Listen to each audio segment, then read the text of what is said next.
Praise the lord. ప్రతిరోజు అనుదిన వాక్యం ద్వారా మీరెంతగానో బలపడుతున్నారని నేను ఆశిస్తున్నాను.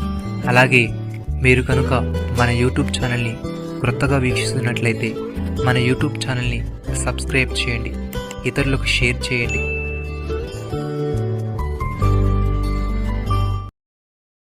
నిశ్చయముగా నీతిమంతులకు ఫలము కలుగుననియు, నిశ్చయముగా న్యాయము తీర్చు దేవుడు లోకంలో ఉన్నాడనియు మనుషులు ఒప్పుకొందురు. కీర్తనల గ్రంథము 58వ అధ్యాయము 11వ వచనము. ప్రియమైన సహోదరి సహోదరులారా, మీకు మేలు కలుగునని నీతిమంతులతో చెప్పుము. వారు తమ క్రియలు ఫలమును అనుభవింతురు. దుష్టులకు శ్రమ, వారి క్రియల ఫలము వారికి కలుగును.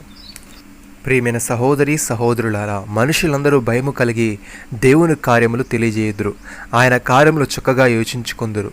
నీతిమంతులు యెహోవాను బట్టి సంతోషించుదురు, ఆయన శరణుజొచ్చెదరు.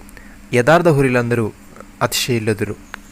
కీర్తనకారుడి విధంగా అంటున్నాడు, సర్వభోజనులారా యెహోవాను బట్టి ఉత్సహించుడి, ఆర్భాటముతో సంతోష గానము చేయుడి, కీర్తనలు పాడుడి, సితారతో యెహోవాకు స్తోత్రగీతము పాడుడి, సితార తీసుకుని సంగీత స్వరముతో గానము చేయుడి, బూరతోను కొమ్ముల నాదములతోనూ రాజని యెహోవా సన్నిధిని సంతోషధ్వని చేయుడి.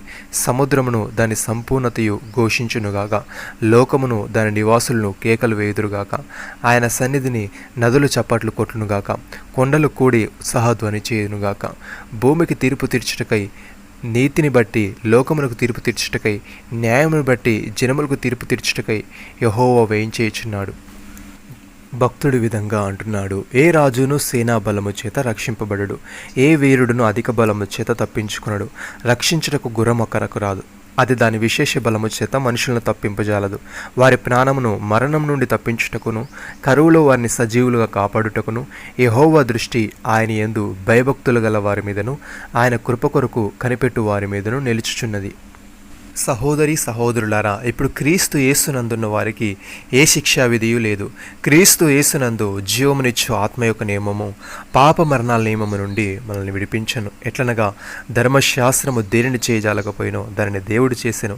శరీరాన్ని అనుసరింపక ఆత్మను అనుసరించే నడుచుకుని మనయందు ధర్మశాస్త్ర సంబంధమైన నీతి విధి నెరవేర్చబడవలనని పాప పరిహార నిమిత్తము దేవుడు తన సొంత కుమారుణ్ణి పాప శరీరాకారంతో పంపి ఆయన శరీరమందు పాపమునకు శిక్ష విధించెను. శరీరానుసారులు శరీర విషయముల మీద మనసునంతురు, ఆత్మానుసారులు ఆత్మ విషయముల మీద మనసునంతురు. శరీరానుసారమైన మనసు మరణము, ఆత్మానుసారమైన మనసు జీవమును సమాధానమునై ఉన్నది. ప్రియమైన సహోదరి సహోదరులారా, మీరు పాపమునకు దాసులై ఉన్నప్పుడు నీతి విషయమై నిర్బంధం లేని వారై ఉంటరి. అప్పుడు క్రియల వలన మీకేమి ఫలము కలిగెను, వాటిని గురించి మీరిప్పుడు సిగ్గుపరుచున్నారు కారా, వాటి అంతం మరణమే. అయినను ఇప్పుడు పాపము నుండి విమోచింపబడి దేవునికి దాసులైనందున పరిశుద్ధత కలుగుటే మీకు ఫలము, దాని అంతము నిత్య జీవము. ఏలైనగా పాపము వలన వచ్చు జీతం మరణము, అయితే దేవుని కృపావరము మన ప్రభువైన క్రీస్తు యేసునందు నిత్య జీవము. నమ్మిన వారు నాతో కలిసి ప్రార్థనలో ఏకీభవించండి.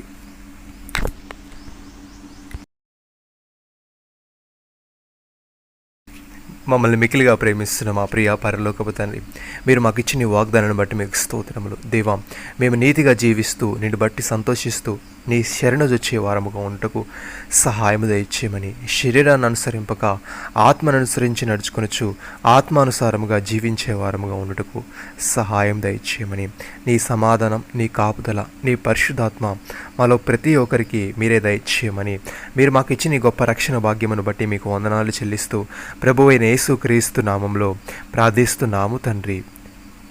ఆమెన్.